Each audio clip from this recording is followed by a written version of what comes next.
estamos, então, no tema 2 do nosso encontro de formações de equipes voluntárias, né, onde eu, a Marília, fundadora da Associação Síndrome do Amor, venho compartilhar os nossos 14 anos de experiência com essas equipes. A gente vai falar hoje sobre o que faz uma pessoa se tornar voluntária.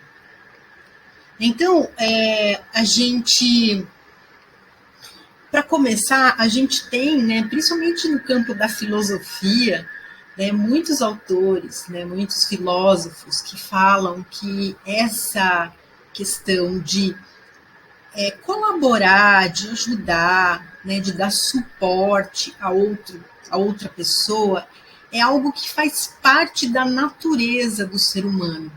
E quando esse ser humano, né, que age, né, em busca de dar suporte, de transformar para melhor a vida de outro ser humano, quando ele percebe isso, quando ele exercita isso, ele reconhece, né, ele conhece, na verdade, a maior remuneração que o ser humano, aquele mais puro, né, do que tem do lado de fora, né, de todas as questões que a gente tem, os anseios que a gente tem trazidos pelo mundo que tem fora de nós, né, se a gente conseguisse sair um pouquinho, essa seria a maior remuneração que um ser humano pode ter, né, é perceber que ele pode colaborar, ele pode ajudar outra vida, ele pode colaborar, né, de forma transformadora a vida de outra pessoa.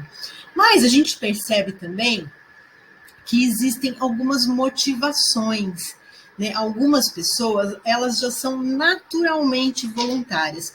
Uma dessa é por herança. É muito comum você ver uma pessoa dizer assim, minha mãe, né, já trabalhava em associações, ou, sei lá, de repente numa entidade religiosa, né, ou numa creche. Então a criança nasce, né, vendo isso, e isso acaba fazendo parte dela, né? Comigo foi meio assim. Minha mãe, ela nasceu em uma cidade no Maranhão chamada Nova York e veio para São Paulo há muitos anos. Então eu vi na minha infância inteirinha a minha mãe recebendo amigos, parentes que vinham principalmente a tratamento de saúde para São Paulo.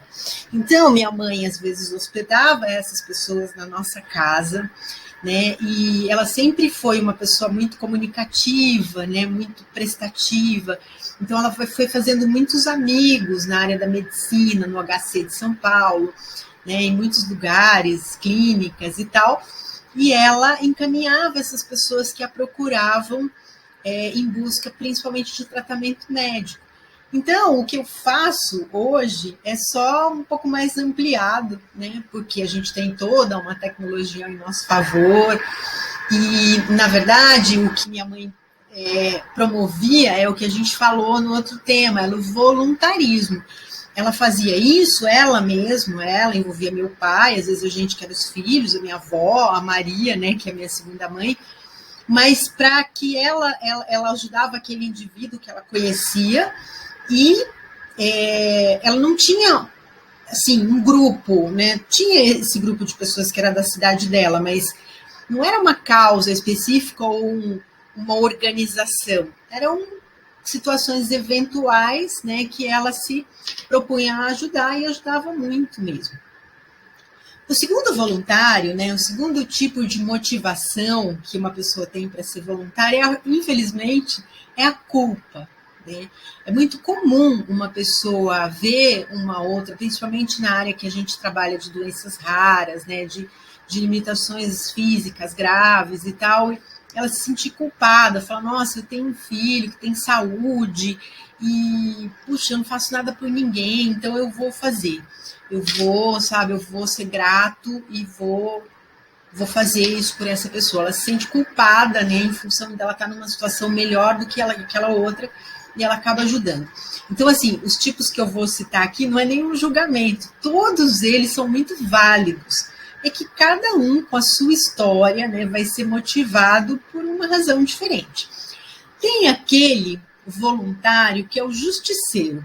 O justiceiro é aquele cara assim, que ele não suporta nenhum tipo de desigualdade, né? Então ele já quer brigar com todo mundo, ele quer fazer justiça. Então ele abraça uma causa e vai atrás e briga, porque ele acha que não pode ser desse jeito, ele é inconformado com a situação, então aquilo motiva ele a fazer um trabalho que não necessariamente ele vai ser remunerado, ele vai ter a carteira dele assinada, né? Mas ele vai lutar por algo que ele acha injusto, né? Então, esse é um outro tipo de voluntário. Tem aquele que é o salvador do mundo. Esse voluntário, ele é um pouco mais ingênuo, assim, né? Às vezes, ou ele é muito jovem, ou então ele tem uma formação bem ingênua nesse sentido, assim, de que a gente tem como rapidamente resolver todos os problemas, né? Mas não deixa de ser um tipo de motivação. A gente nunca pode, né, jogar areia no sonho desse voluntário salvador do mundo. Aos poucos, a própria experiência vai mostrando para ele que não é tão fácil, nem tão rápido quanto a gente gostaria, mas que sim, que se a gente se unir, cada um fizer a sua parte, nós vamos sim conseguir transformar a vida de muitas pessoas. Nós temos o voluntário especialista. Geralmente, esse voluntário ele tem uma profissão determinada, né, e ele quer ter um dia da semana dele, um dia por mês, enfim, onde ele oferece aquele trabalho profissional voluntariamente para alguém que precisa daquele trabalho. Então, às vezes é um médico, às vezes é um dentista, às vezes é um psicólogo, um fisioterapeuta, um fonoaudiólogo, um enfermeiro, né, que tem aquela especialização, aquela profissão e que pega parte do seu tempo, né, um determinado período ali e oferece àquelas pessoas que não teriam acesso por falta de dinheiro mesmo, de falta de condições de ir até aquela especialidade. Tem o voluntário que a gente chama de egoísta, mas egoísta no bom sentido da palavra. É aquele voluntário que ele faz aquilo, ele se torna voluntário, ele se engaja em alguma causa porque ele se sente bem. Isso faz bem para ele, né? Ele se sente bem, é isso. Ele quer fazer aquilo, ele se sente tão bem quanto a pessoa que está recebendo. Pela experiência, é um dos voluntários mais constantes, é o que mais fica, né?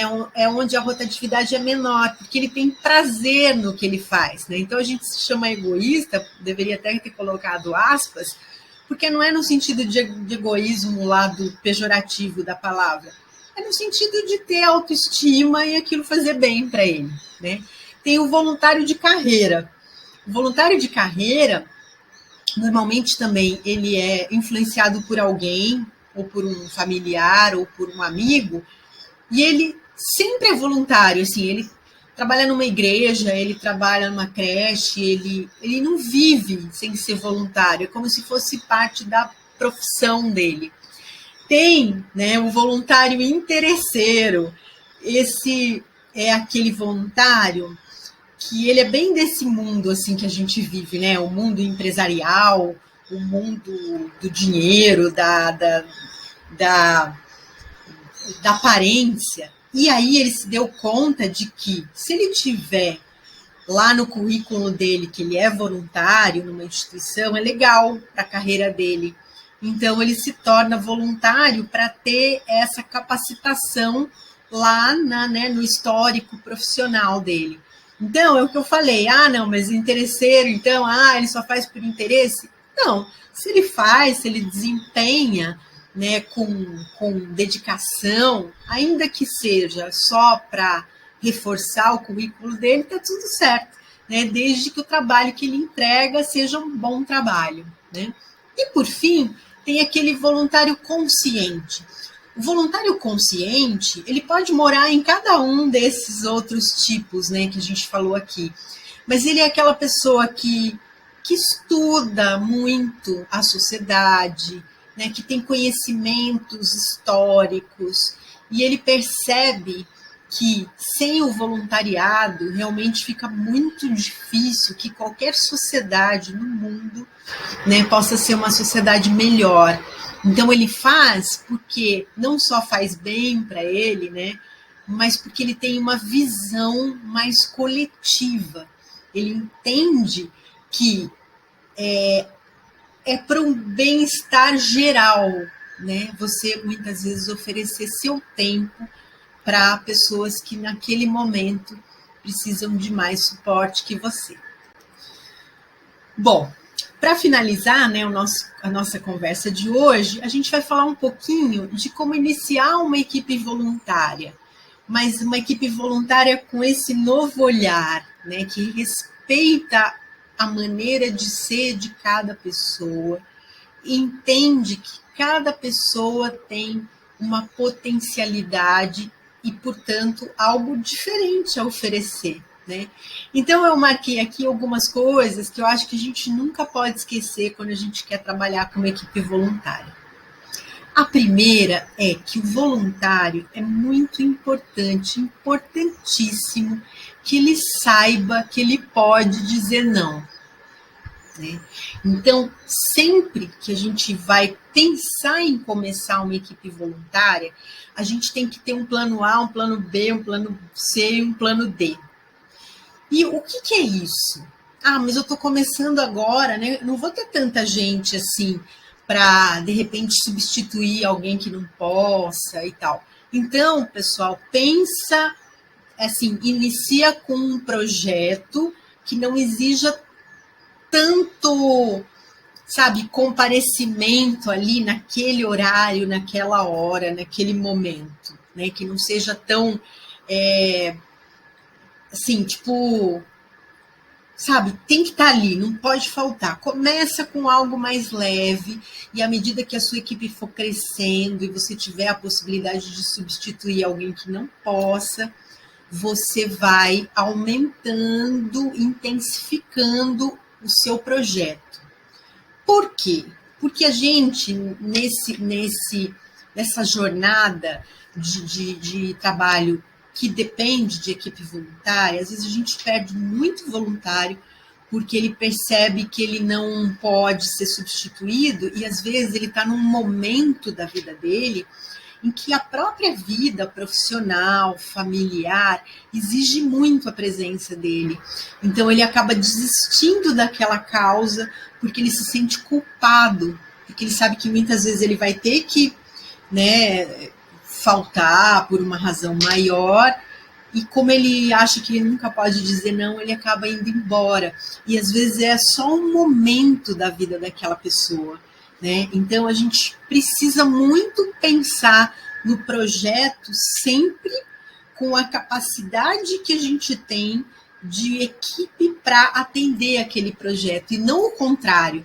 A gente faz um negócio enorme, né, que exige uma equipe enorme, aí a gente não tem ninguém ou tem pouquíssimas pessoas e acaba sobrecarregando essas pessoas. Esse é um dos maiores erros que a gente vê em trabalhos voluntários, são equipes sobrecarregadas, onde a vida profissional e a vida familiar ou particular ou em relacionamento, às vezes no casamento, no namoro, acaba sendo prejudicado pelo trabalho voluntário. Não pode. Né? A doação, ela tem que ser leve, ela não pode doer, ela não pode prejudicar a vida do voluntário. O limite da ajuda é até onde a gente não se prejudica. Se eu estou prejudicando alguém profissionalmente, emocionalmente, de maneira familiar, no seu relacionamento, então, né, ainda que eu tenha um lindo trabalho voluntário, eu estou prejudicando uma pessoa. Então, está tudo errado. Então, o voluntário precisa saber que ele pode dizer não. Você pode fazer isso para mim hoje? Você pode estar em tal lugar? Não, hoje eu não posso.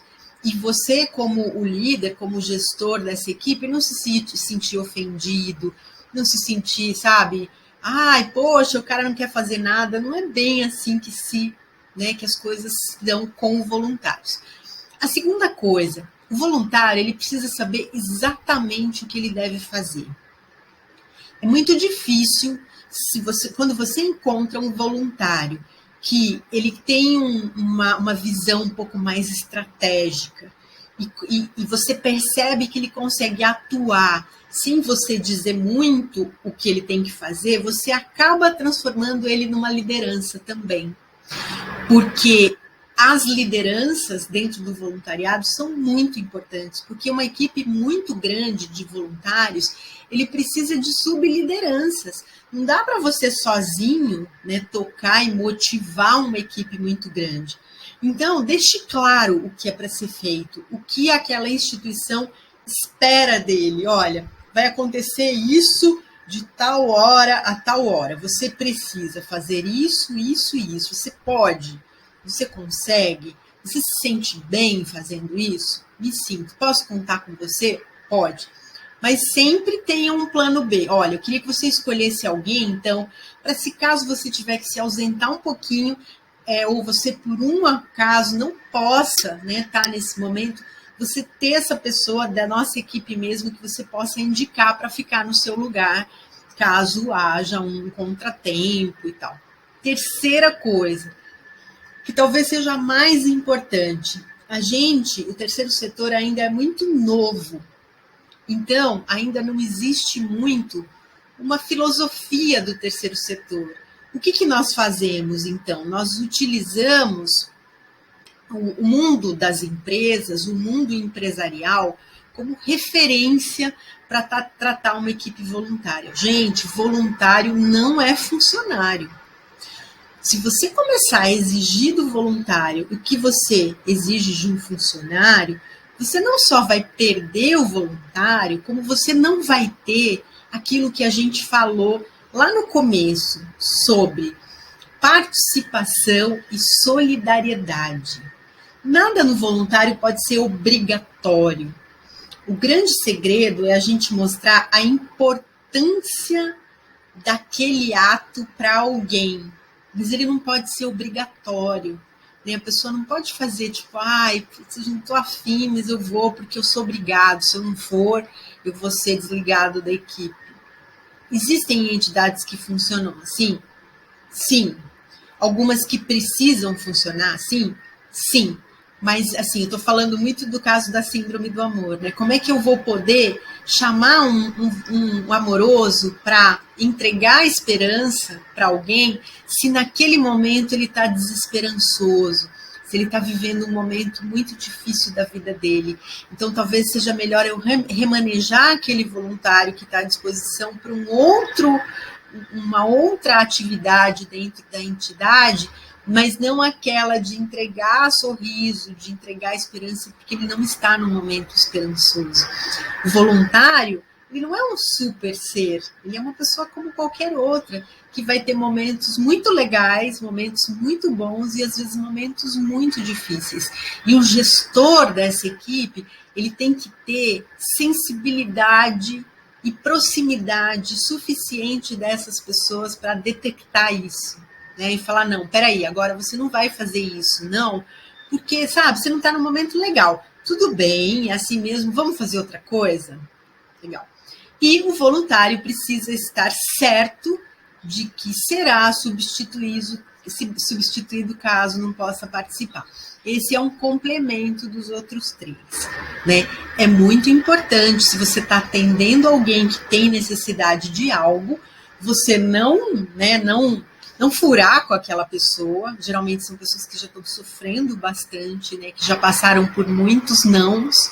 Então, sempre tenha um plano B, ainda que seja você. Né? Às vezes a equipe está muito pequenininha naquele momento, porque tem uma crise econômica, porque, enfim, aconteceu um negócio, você está com uma equipe que você pode contar de poucas pessoas. Então, cuidado com os projetos nesse momento. Faça projetos que, se não tiver ninguém que possa socorrer, você vai poder fazer aquilo. Né? Evite os grandes eventos, evite coisas de grande responsabilidade quando você está com uma equipe num momento problemático ou naqueles momentos de guerra, por exemplo, como a gente passou agora na pandemia. Né? Agora foi momento de recuar, porque as pessoas não estavam disponíveis. Então, você não pode oferecer aquilo que você não pode cumprir. Tá bom? Então, estudem aí, olhem nas suas equipes, né, cada tipo de voluntário que você tem, que no nosso próximo encontro a gente vai falar mais como detectar, né, as potencialidades da nossa equipe. Eu espero você.